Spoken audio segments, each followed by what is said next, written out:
नमस्कार, आप देख रहे हैं 5 की बात और मैं हूं नगमा। कर्नाटक में हिजाब को लेकर विवाद बढ़ता जा रहा है और छोटी सी बात काफी बड़ी बनती जा रही है। इसके ऊपर राजनीति सब तरफ से हो रही है। राज्य के कई शहर इस विवाद की चपेट में हैं। विवाद को बढ़ता हुआ देखकर कर्नाटक सरकार ने सभी हाई स्कूल और कॉलेज को अगले 3 दिनों के लिए बंद कर दिया है। आज बागलकोट, मांड्या, उडुपी, शिवमोगा में भी इसको लेकर प्रदर्शन हुए हैं, जिसकी ये तस्वीरें आप देख रहे हैं। ये कई अलग अलग इलाकों में प्रदर्शन किया गया है। मांड्या में, उडुपी में, शिवमोगा, बागलकोट, इन तमाम जगहों पे प्रदर्शन तो हुआ ही है। साथ ही साथ शिवमोगा में पत्थरबाजी हुई है, बागलकोट में भी पत्थरबाजी हुई है और यहाँ पे जबरदस्ती भगवा झंडा लगाने के बाद आज रात तक धारा 144 लगा दी गई है। कॉलेज में हिजाब पहनने को लेकर उठे इस विवाद पर आज हाईकोर्ट में भी सुनवाई हुई, जो सुनवाई कल भी जारी रहेगी। और हमारे साथ इस वक्त मौजूद है मेरे सहयोगी निहाल किदवई। निहाल, हम अलग अलग इलाकों की तस्वीर देख रहे हैं। बागलकोट है, शिवमोगा है, जहां पे पत्थरबाजी हुई है, तो ये प्रदर्शन जो है वो हिंसक भी होते जा रहे हैं। और ये जो बात है हिजाब पहने या हिजाब ना पहने, इस पर जो प्रतिक्रिया हुई है वो काफी ज्यादा बढ़ती जा रही है। निहाल, देखिए, बहुत ही दुखद है ये, क्योंकि वो छात्र जो कल तक एक दूसरे के साथ बैठ करके एक स्कूल में, एक क्लास में पढ़ते थे, एक दूसरे का खाना साथ में शेयर करते थे, आज वो एक दूसरे के खिलाफ भड़काऊ भाषण दे रहे हैं, एक दूसरे का विरोध कर रहे हैं। और ये देश के लिए अच्छा नहीं है। जो हालात यहाँ पर पैदा हुए हैं, इससे कर्नाटक की छवि भी खराब हुई है। एक IT सिटी की जो छवि थी, वो छवि को बहुत ही गहरा धक्का लगा है और इससे उभरना बहुत आसान नहीं होगा। सरकार ने 3 दिन के लिए छुट्टी की घोषणा की है, क्योंकि कल बुधवार, गुरुवार और शुक्रवार के शनिवार रविवार को वैसे भी बंद रहते हैं। इस बीच में हाईकोर्ट का फैसला आएगा और वो फैसला सबको मान्य होगा। लेकिन यहाँ पर जो सवाल उठाए जा रहे हैं वो इस बात को लेकर के है कि आखिर ऐसा क्या हुआ कि कुछ लड़कियां, बहुत ही कम, जैसे कि आप उडुपी की बात कर लें, जहाँ पर यह सारा मामला जहाँ से शुरू हुआ, वहाँ 96 में से 6 लड़कियों के बारे में हमें जो शिक्षा मंत्री है BC नागेश, उन्होंने बताया कि 6 लड़कियों ने आपत्ति की थी। वो इसका हिजाब लगा करके क्लास में बैठ रही थी। हिजाब का मतलब यह नहीं होता कि पूरा बुर्का उन्होंने पहना था, चेहरे को छिपाया था। किसी को कोई आपत्ति नहीं थी। जो पहनना चाह रहा था पहन रहा था, जो नहीं पहनना चाह रहा था वो नहीं चाह रहा था। अचानक से ये मामला उठा और इस लेवल तक पहुंच गया है कि वो छात्र जो साथ में हमेशा रहते थे, एक दूसरे के सुख दुख में साथ में होते थे, एक दूसरे का टिफिन करते थे शेयर, वो आज एक दूसरे के खिलाफ बयानबाजी कर रहे हैं। हमारे ठीक पीछे कर्नाटक हाईकोर्ट है, सिग्नल वहां पर अच्छा नहीं होता, इसलिए हमें थोड़ा दूर आना पड़ा। तो कुल मिलाकर के जो हाल, कल भी सुनवाई हाईकोर्ट में होगी, लेकिन जज ने बिल्कुल साफ कह दिया है कि जितने भी पक्ष है वो अपनी बात रखें, लेकिन थोड़ा जल्दी अपनी बात को पूरा करें ताकि वो फैसला सुना सके। जज चाहते थे कि आज ही फैसला सुनाएं, लेकिन बहस लंबी चल गई और इसलिए कल तक के लिए कार्रवाई स्थगित की गई है। कल 2:30 बजे फिर से कोर्ट में इस पर सुनवाई होगी। शिक्षा मंत्री ने इस बारे में अभी तक कोई बयान नहीं दिया। थोड़ी देर बाद उनकी प्रेस कॉन्फ्रेंस है। जी, मैं कह रही हूँ ये बहुत अफसोस की बात है कि एक छोटी सी बात, और ये हमेशा से रही कि कुछ लोग हिजाब पहनते हैं, कुछ नहीं पहनते हैं, कुछ बुर्का पहनते हैं, कुछ नहीं पहनते हैं। ये लोगों की अपनी मर्जी पर होता है। और जैसा आप कह रहे हैं कि कॉलेजेस में जहां पर छात्र एक दूसरे के साथ रहते थे, वो इतना बंटवारा हो गया है कि 2 गुट हैं। और आप तस्वीरें देखिए, बुर्का पहने, हिजाब पहने लड़कियां भी नारेबाजी कर रही हैं, भगवा शॉल ओढ़े लोग भी नारेबाजी कर रहे हैं। किस तरह से राजनीतिक पार्टियां जो हैं दोनों ही गुटों को बढ़ावा दे रही हैं? देखिए, बहुत साफ है कि ऐसा नहीं है कि पहली बार 2, 3 या 6 लड़कियां हिजाब पहन करके क्लास में गई, लेकिन सवाल ये उठता है कि अचानक ये अभी क्यों हुआ। अगर इसकी आप जांच करें तो आपको पता चलेगा। थोड़ा सा इसके बैकग्राउंड में जाना होगा। ये मैंगलोर और उडुपी का जो इलाका है, वो पिछले 2.5 दशकों से आप देखिए तो संस्कृति और गौ रक्षा के नाम पर वहां पर काफी हंगामा होता रहा है। आपको याद होगा पब पे हमला भी इसी मैंगलोर में हुआ था, उडुपी से नजदीकी है वो। तो कुल मिलाकर के क्या हुआ कि कांग्रेस यहाँ पे काफी मजबूत थी। 2007-8 में जो यहाँ पर चर्च पे बहुत हमले हुए, उसके बाद 2008 में जो विधानसभा के चुनाव हुए, उसका नतीजा ये हुआ कि दक्षिण कन्नड़ा जिला, जहां मैंगलोर और ये उडुपी आता है, वहां की 8 में से 4 सीटें कांग्रेस को मिली, 4 बीजेपी को मिली। उसके बाद क्या होता है? उसके बाद पब पे हमला होता है, संस्कृति के नाम पर काफी बवाल यहाँ पर होता है, कुछ हिंसा होती है दोनों तरफ से, और इसका पोलराइजेशन इतना ज्यादा होता है कि छात्र, जो युवा वर्ग है, वो नाराज हो जाता है। 2013 में जब विधानसभा के चुनाव हुए तो इन 8 सीटों में से 7 सीटें कांग्रेस को मिली और 1 सीट बीजेपी को मिली। ये नाराजगी थी बीजेपी के लिए, लेकिन फिर बीजेपी की वापसी होती है 2018 के चुनावों में, और इसमें यहां पर लव जिहाद, धर्मांतरण रोकथाम और साथ ही साथ गौरक्षा और ये सारे मुद्दे यहां पर उठे। और उसके बाद क्या हुआ कि 2018 में जो विधानसभा के चुनाव हुए, उसमें 8 में से 7 सीटें बीजेपी को मिली। 2013 में 1 सीट मिली थी, 7 सीटें कांग्रेस को मिली थी। 2018 में 7 सीटें बीजेपी को मिली, 1 सीट कांग्रेस को मिली। अब फिर चुनाव होने हैं, और यहां पर जो इस तरह का एजेंडा सेट होता है, इस एजेंडा का असर पूरे राज्य में देखने को मिलता है। और यहां पर क्यों सेट होता है? इसलिए यहां पर इकोनॉमिक डिस्पैरिटी बहुत ज्यादा है, जो आर्थिक विषमता है वो बहुत ज्यादा है। ये वो इलाका है जहां बहुत ज्यादा तो जो मुस्लिम हैं वो आपको गल्फ कंट्रीज में मिलेंगे, और इस वजह से उनका वो जो इकोनॉमिक डिस्पैरिटी है वो एक बहुत बड़ी वजह है इस तरह यहाँ इस तरह का माहौल को बनाने में, और इसका फायदा सभी राजनीतिक दल लेते हैं। अब से कुछ दिन पहले यहाँ पर पंचायत के चुनाव हुए थे, उन पंचायत के चुनावों में एसडीपीआई के समर्थन वाले जो उम्मीदवार थे उनको 280 के आसपास सीटें मिली। क्यों मिली? कहते हैं कि एनआरसी सीए का जो प्रोटेस्ट हुआ, उस प्रोटेस्ट में जो पोलराइजेशन हुआ, उसका फायदा एसडीपीआई को मिला, और एसडीपीआई मुस्लिम हितों की बात करती है। इससे कांग्रेस को बेचैनी बढ़ी, क्योंकि ये वो सीटें थी जो कांग्रेस को मिला करती थी। पहली बार एसडीपीआई को 280 सीटें मिली, पहले 60 या 70 सीटें मिलती थी। अब बीजेपी की परेशानी यह है कि उनके गढ़ में अगर एसडीपीआई आगे बढ़ रहा है तो उन्हें भी परेशानी है।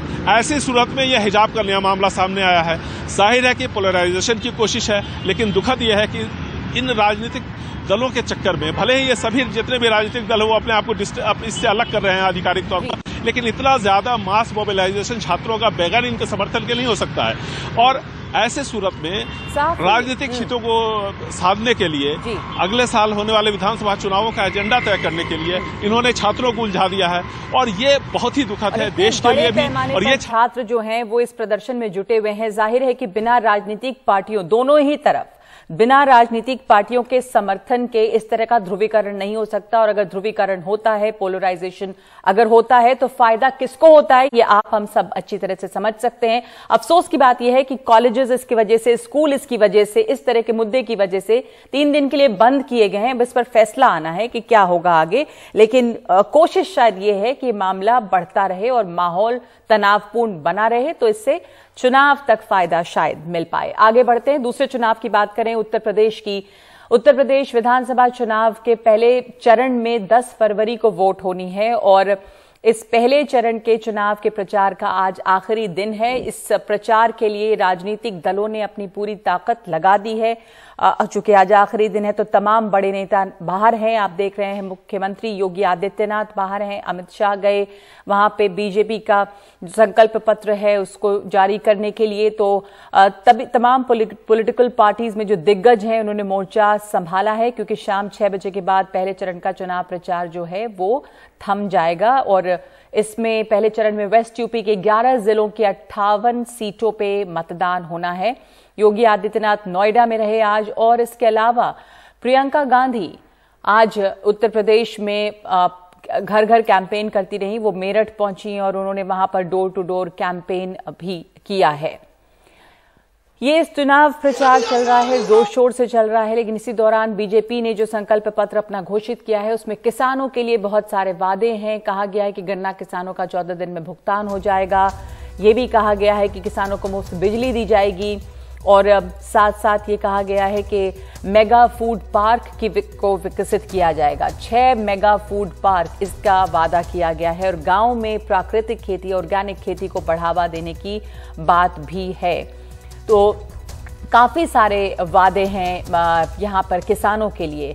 और किसानों से हटकर अगर आप देखेंगे गवर्नेंस के लिए, सुशासन के लिए, तो ये साफ कहा गया है कि लव जिहाद पर 10 वर्ष की सजा होगी। सुशासन के लिए ये एक जरूरी कदम है। शायद 1 लाख जुर्माना लगेगा इस पर, और लव जिहाद पर 10 वर्ष की सजा। 5 शहरों में एंटी टेररिस्ट कमांडो सेंटर बनेंगे, और प्रत्येक पुलिस स्टेशन में एक साइबर हेल्प डेस्क होगा।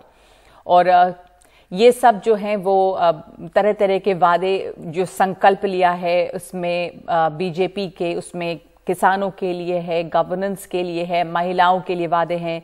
समाजवादी पार्टी ने भी काफी वादे किए हैं। उन्होंने यूपी चुनाव के लिए अपना वचन पत्र जारी कर दिया है, जिसमें ये कहा है कि वो तमाम फसलों के लिए न्यूनतम समर्थन मूल्य यानी कि एमएसपी देंगे। गन्ना किसानों को 15 दिन में उनका भुगतान होगा। सिंचाई के लिए मुफ्त बिजली मिलेगी और किसानों के लिए 10,000 करोड़ का फंड है। जो किसान शहीद हुए, मारे गए, उनके परिवार को 25 लाख मिलेंगे और दोपहिया वालों को हर महीने 1 लीटर मुफ्त पेट्रोल भी मिलेगा। ऑटो वालों को हर महीने 2 लीटर मुफ्त पेट्रोल मिलेगा। सरकारी नौकरी में महिलाओं को 33% आरक्षण है और पुरानी पेंशन व्यवस्था को भी लागू किया जाएगा। लड़कियों को पीजी तक मुफ्त शिक्षा मिलेगी। तो बहुत सारे वादे हैं। अगर आप देखें तो दोनों ही पार्टियों की तरफ से जितने संकल्प और जितने वादे किए गए हैं उससे पिटारा भरा हुआ है और अगर ये सब लोगों को मिल जाए तो किसी तरह की कोई शिकायत रहेगी ही नहीं। हमारे साथ इस पर चर्चा के लिए उत्तर प्रदेश का जो पहला चरण की वोटिंग जो होनी है उसके पहले प्रचार आज जोर शोर से चला और तमाम संकल्प और तमाम वादे सामने आ गए हैं। तो हमारे साथ मौजूद हैं निर्मल पाठक, संपादक भाषा के, और शरद प्रधान, वरिष्ठ पत्रकार। तो आप दोनों का बहुत बहुत स्वागत है। और इन दोनों के जो संकल्प पत्र हैं और इन दोनों के जो वादे हैं उसे देख के शरद प्रधान जी आपकी प्रतिक्रिया। देखिए, जहां तक बीजेपी के सो कॉल्ड संकल्प पत्र, एक तो वो पहली बात तो ये मुझे लगता है कि ये घोषणा पत्र को संकल्प बता देने से कुछ बदल नहीं जाता है, लेकिन भाजपा को नामकरण का बड़ा शौक है तो वो नाम बदलते रहते हैं, सोचते हैं नाम बदलने से अमरूद आम बन जाएगा। खैर, दैट अपार्ट, पॉइंट ये है कि भाई आपने संकल्प ले लिया तो ऐसा लोग समझने लगेंगे कि भाई अब तो पूरा हो ही जाएगा। तो इस तरीके की घोषणाएं पहले भी की गई थी और चुनाव का टाइम आ गया, 2 रोज बचे हैं पहला राउंड शुरू होने में और वेस्टर्न यूपी में, इसीलिए किसानों के लिए उन्होंने अपने हिसाब से पूरी झोली खोल दी है इस उम्मीद में कि वो किसान जो 1 साल तक आंदोलित रहा उनके खिलाफ जी, उनको कानूनों ने जब वापस लिए नरेंद्र मोदी ने, तो ये इस उम्मीद में कि अब किसान सब उनकी तरफ झुक जाएंगे, लेकिन वैसा हुआ नहीं। फिर ये लुभाने के लिए और चीजें करते रहे और फिर हर चीज में तो हिंदू मुसलमान ले आते हैं। तो ये भी प्रयास रहा कि फिर से वेस्टर्न यूपी में जो वापस यूनिटी हो गई है हिंदू मुसलमान में वो किसी तरह टूट जाए, वो नहीं हुई। तो अब ये लाने करके इन्होंने जो जिस तरीके के वादे करे हैं, और मुझे लगता है नगमा, मुझे एक बड़ा ताज्जुब है कि उन्होंने ज्यादातर इस सो कॉल्ड संकल्प पत्र में चीजें पिक करी हैं प्रियंका के घोषणा पत्र से, जो महिलाओं का मैनिफेस्टो था वहां से उठा ली चीजें कि स्कूटी देंगे। जी हाँ। अखिलेश के घोषणा पत्र से, जो अखिलेश पहले कर चुके थे और जो एक्चुअली भी दे चुके हैं, टैबलेट्स और ये लैपटॉप, जी स्मार्टफोन्स की बात कर दी। अब वो किसानों को कह रहे हैं कि साहब हम 55 साल तक, उसमें लिखा हुआ 55 साल तक बिजली फ्री देंगे। तो क्या मतलब इन्होंने ये योगी जी कर सकते हैं इस तरीके की भविष्य? जैसा आप कह रहे हैं कि कुछ तो प्रियंका के जो कांग्रेस के वादे थे वहां से, लैपटॉप वगैरह अखिलेश के पुराने वो आइडिया था वहां से पिक किया हुआ है निर्मल पाठक जी, और अब कुछ तो हर जगह केजरीवाल का असर भी दिख रहा है।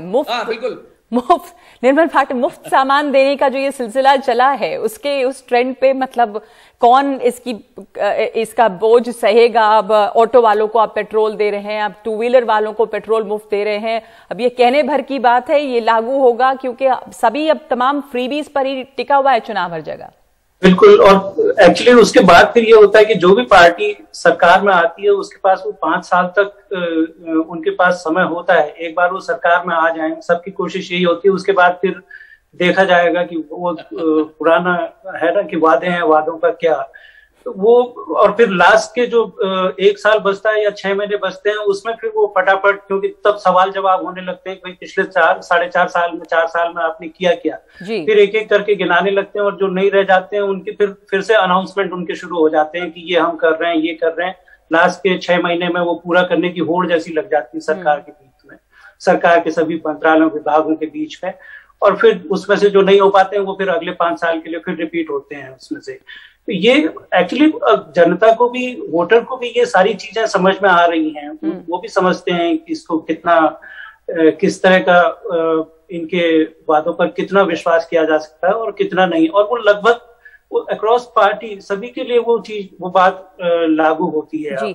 और ये जो फ्री वाला मुफ्त वाला जो वो मौसम है, ये तो वो केजरीवाल जी की देन है। सबसे पहले शायद उन्होंने ही इसको शुरुआत उन्होंने ही की दिल्ली से, और उन्होंने उसमें काफी खास करके उनका बिजली वाला जो था 200 यूनिट फ्री बिजली दिल्ली में, उसका उनको दूसरे चुनाव में उनको पूरा लाभ भी मिला है। तो ये राजनीतिक दलों के अपने किस तरह से वो फाइनेंसेस अपने मैनेज करते हैं सरकार में आने के बाद, उस पर भी काफी केजरीवाल ने एक नया मॉडल शुरू कर दिया है, ये जो फ्री मॉडल है, और अब तमाम लोग वादे कर रहे हैं मुफ्त बिजली देने के। अलग अलग राज्यों में, उत्तर प्रदेश में भी वादा किया गया है मुफ्त बिजली का। हम लोगों को चुनाव में जब मैदान में जाते हैं तो लोग ऐसे बहुत से लोग मिलते हैं जो कहते हैं कि ये फ्री में दे रहे हैं, ये कहाँ से दे रहे हैं, हम ही लोगों की जेब काट के तो दे रहे हैं। तो ये जो पहले चरण का चुनाव है, निर्मल पाठक जी, जो पहले चरण का चुनाव है जो वेस्टर्न उत्तर प्रदेश में होगा, और किसानों के लिए काफी वादे भी किए गए हैं, पर यहाँ पे पोलराइजेशन की कोशिश भी काफी की गई।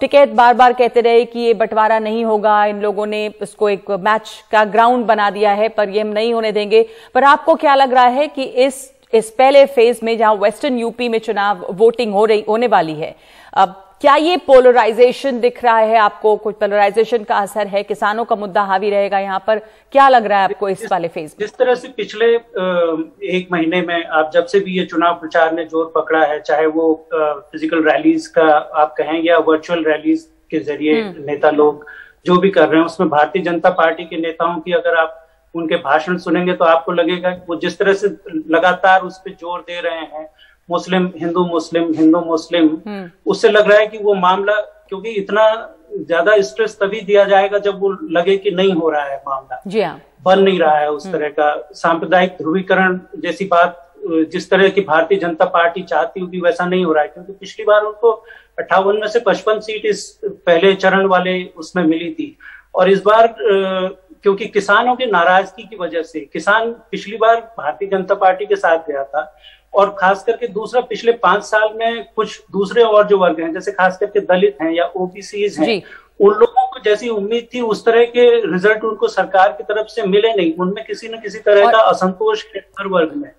तो वो इस बार एकजुट नहीं दिख रहे हैं भारतीय जनता पार्टी के साथ, जैसा पिछले चुनाव में था। तो इसलिए वो ज्यादा फोकस अब किसी भी तरह से उस वोट को डिवाइड करने पर है, जो अभी तक तो होता हुआ नहीं लग रहा है। और जाट, क्योंकि इस इलाके में, पश्चिम यूपी वाले इलाके में जाट और जो किसान आंदोलन का सबसे बड़ा आधार स्तंभ वही थे, केंद्र बिंदु वही थे जाट समुदाय, और उनमें जिस तरह की नाराजगी है अभी भी, और दूसरा ध्रुवीकरण नहीं होना, तो मुस्लिम और जाट अगर इस इलाके में एक तरफ को वोट करते हैं तो उसमें फिर, और जो जबकि दूसरी जो जातियां हैं वो इकट्ठा एक साइड नहीं जा रही है, जो इकट्ठे एक पार्टी की तरफ नहीं जा रही है, उसमें फिर बहुत ये अभी भारतीय जनता पार्टी के लिए उतना मुफीद तो नहीं होगा जैसा पिछली बार उनको रिजल्ट मिला था। और जो दलित वोटर भी इस इलाके में क्योंकि बहुत ज्यादा है। तो बिल्कुल शरद जी, आपको भी लग रहा है कि ये जो है ये एक मुश्त बीजेपी के साथ जिस तरह किसान गए थे वो नहीं हो रहा है, लेकिन ध्रुवीकरण भी नहीं हो रहा है, तो पश्चिमी उत्तर प्रदेश में वोट जो इस बार बटे हुए लग रहे हैं।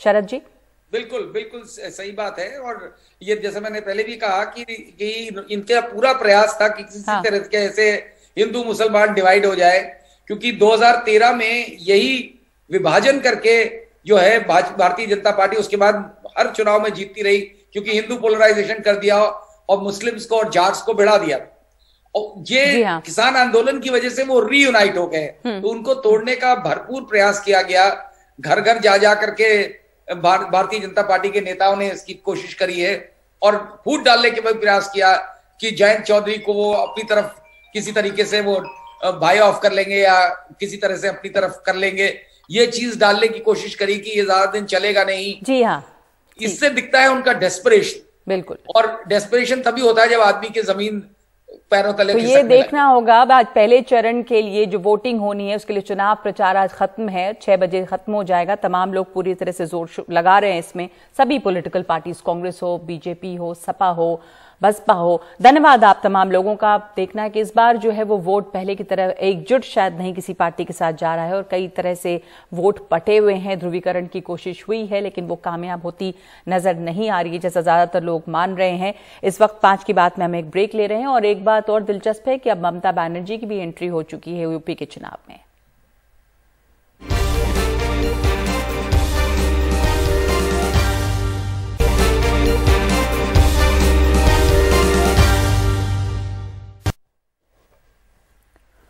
उत्तर प्रदेश विधानसभा चुनाव में अब पश्चिम बंगाल की मुख्यमंत्री ममता बनर्जी दाखिल हो गई हैं। समाजवादी पार्टी के समर्थन में उतरी ममता बनर्जी ने आज अखिलेश यादव के साथ साझा प्रेस कॉन्फ्रेंस की और बीजेपी पर हमला बोला। अखिलेश यादव ने कहा कि बीजेपी का मौसम तो पहले से ही खराब है, अब दीदी के आने से संकट के बादल और गहरा गए हैं। ममता बनर्जी ने कहा कि बीजेपी को हाथरस और उन्नाव की घटना के लिए माफी मांगनी चाहिए। इतना साल आप दिल्ली में पहाड़ में है, आप यूपी में पहाड़ में है, तो क्षमता में रह के आप गोली चलाते हो, बर्बादी करते हो। माँ बहन को क्या हुआ है हमको बोलने का जरूरत नहीं है, इतिहास बताएंगे। पहले तो माफी मांगो, उसका बाद वोट मांगो। हाथरस में क्या हुआ था इतिहास कभी नहीं क्षमा करेंगे, पहले माफी मांगो। उन्नाव में क्या हुआ था माफी मांगो। एनआरसी लेके कितना लोग मरा था, माफी मांगो। तो ममता बनर्जी ने पूरी फहरिस्त बता दी है कि बीजेपी को किन किन चीजों के लिए माफी मांगना चाहिए, हाथरस में, उन्नाव में, तमाम चीजों के लिए। लेकिन बीजेपी ने भी इस पर पलटकर वार किया है। बीजेपी क्यों चूकेगी? रवि किशन ने कहा है कि बंगाल में किस तरह से उत्तर प्रदेश वालों को प्रताड़ित किया गया था, ये उत्तर प्रदेश वाले भी नहीं भूलेंगे। ममता जी को ये भी बता देना चाहिए कि अगर वो उत्तर प्रदेश वालों से मांग रही हैं कि सपा को जितवाना है, तो ममता जी आपके उस कोलकाता में उत्तर प्रदेश वालों पर कितना अत्याचार होता है और कितना अत्याचार आप करवाती हैं, उसको भी उत्तर प्रदेश वाले कभी भूले नहीं है। आप मांग रही वोट और किससे मांगने आई है? गुंडों से मांगने आई है, माफियाओं से मांगने आई है, बाहुबलियों से मांगने आई है, उत्तर प्रदेश को असुरक्षित करना चाह रही हैं। आप क्या मांग कर? आज बहन बेटी बहू आज जहां पर इज्जत से लोग हैं, लोग कोलकाता से आके वापस अब निकल चुके हैं, कोलकाता से पलायन कर रहे हैं वापस उत्तर प्रदेश की ओर। हो क्या रहा है कोलकाता में वो भी देख रहे हैं, वहां पे कैसे बम चलता है, कैसे एक खतरे के माहौल में हम लोगों को जीना पड़ता है। कुछ सबको सत्य है, तो कौन किससे मांगना। अच्छा हुआ और मांग के उनको और कुछ अखिलेश जी को सीटें मिल रही थी, अब और वो कम हो जाएंगी, अब वो 40-45 की सीटों में सिमट जाएंगे।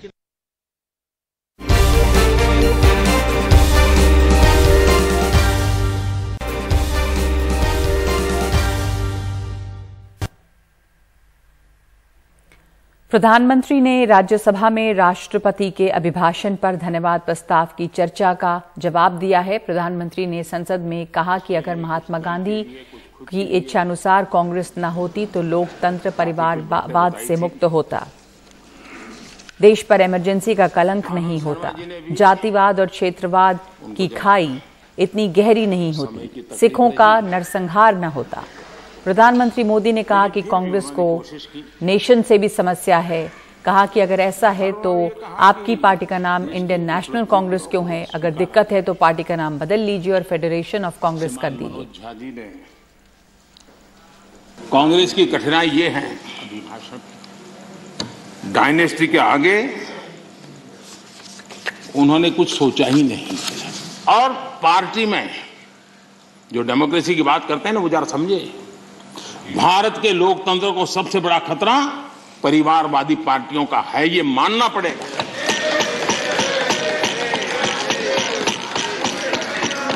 और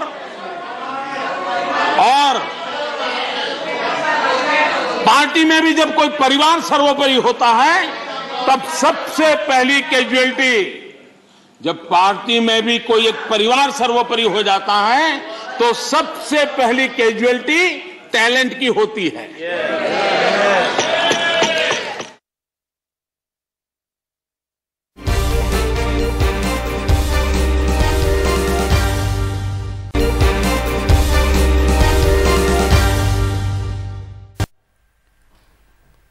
अकाली दल के अमृतसर ईस्ट से उम्मीदवार हैं विक्रम मजीठिया, और उन्होंने हमारे सहयोगी मनोरंजन भारती से बातचीत में तमाम तरह के आरोप नवजोत सिंह सिद्धू पर लगाए हैं और कई बातें की हैं। देखिए ये इंटरव्यू। अमृतसर की लड़ाई काफी दिलचस्प हो गई है और ये मुकाबला जो है, कहा जा रहा है कि पूरे पंजाब की निगाहें यहीं पे है। और हमारे साथ विक्रम मजीठिया साहब हैं। सर, आपका बहुत बहुत शुक्रिया एनडीटीवी से बात करने के लिए। आप अपनी सीट छोड़ के यहाँ क्यों आए? जो लोगों की पुकार थी जी, जिस इलाके ने नवजोत सिंह सिद्धू को 18 साल कुर्सी में बिठा के रखा एज MP, एज उसकी वाइफ को चीफ पार्लियामेंट्री सेक्रेटरी, उनको मिनिस्टर और कांग्रेस पार्टी का प्रधान, मगर वो उन लोगों के नहीं हो सके। एक भी प्रॉमिस पे, चाहे वो नौकरी है, चाहे वो महंगाई है, चाहे वो बिजली के बिल है, चाहे लोगों को जो वैट कलेक्शन पेट्रोलियम प्रोडक्ट्स में जितना हजारों की कमाई सरकार ने करी, कोरोना काल में किसी को पूछा नहीं, किसी के सुख में नहीं, किसी के दुख में नहीं। Why should people vote for him? Sir, मेरी लड़ाई किसी के साथ पर्सनली नहीं है, मेरी लड़ाई मुद्दों की है। आप मेरे को बताओ, राहुल गांधी क्या पंजाब के लोग और देश के लोगों को बेवकूफ समझते हैं? वो कहते हैं मैंने गरीब घर के लड़के को ये जिम्मेवारी दे दी। आप सारों को ऐसा गरीब बना दो जिनके घर में से 10 करोड़ कैश मिले, 12 लाख की घड़ी पहने, 50 करोड़ के प्रॉपर्टी के जायदाद के कागज मिले, और अभी इंक्वायरी ठीक तरह हुई नहीं है, जिस दिन होगी 500 करोड़ मिलेगा। अगर इसको आप गरीब कहते हो तो ये गरीबी अगर पंजाब में देश में आ जाए तो कोई गरीब रह नहीं जाएगा। जो आदमी पंजाब देश के प्रधानमंत्री को सुरक्षित नहीं रख सकता, क्या वो बॉर्डर स्टेट में सेफ्टी और सिक्योरिटी दे सकेगा? एक आम आदमी पार्टी भी इस बार एक फैक्टर हुई है। आम आदमी पार्टी के बारे में क्या कहना चाहेंगे? कौन? केजरीवाल साहब, जब जैसे यहाँ पे ना कहावत है बरसाती डड्डू, जब बारिश होती है तो डड्डू मेंढक निकल आ जाते हैं। केजरीवाल साहब 5 साल तो बढ़े नहीं, 5 साल पहले आए थे और इन पे इल्जाम लगे थे टिकट बेचने के। जो दिल्ली में रायट्स हुए जहाँ पे मुस्लिम को बड़ी गिनती में, उसमें केजरीवाल साहब क्यों चुप रहे? हमेशा पंजाब के विरुद्ध खड़े होते हैं, चाहे पानियों का मुद्दा है, चाहे वो पोल्यूशन का मुद्दा है। सो उनके लिए पंजाब प्रायोरिटी नहीं है। सर, आपके ऊपर ढेर सारी बातें कही जाती हैं, उसके बारे में क्या कहेंगे? कौन कहता है? लोग कहते हैं। लोग कौन से? लोगों का नाम लो। लोग नहीं कहते हैं सर, लोग मेरे को जताते हैं, कचहरी नहीं कहती है, मेरे विरोधी कहते हैं। विरोधी का काम है बोलना, कुछ तो बोलेंगे, तो विरोधी का फिक्र मत करें। चलिए मजीठिया साहब, आपका बहुत बहुत शुक्रिया एनडीटीवी से बातचीत करने के लिए। कैमरामैन महाले के साथ मनोरंजन भारती, एनडीटीवी।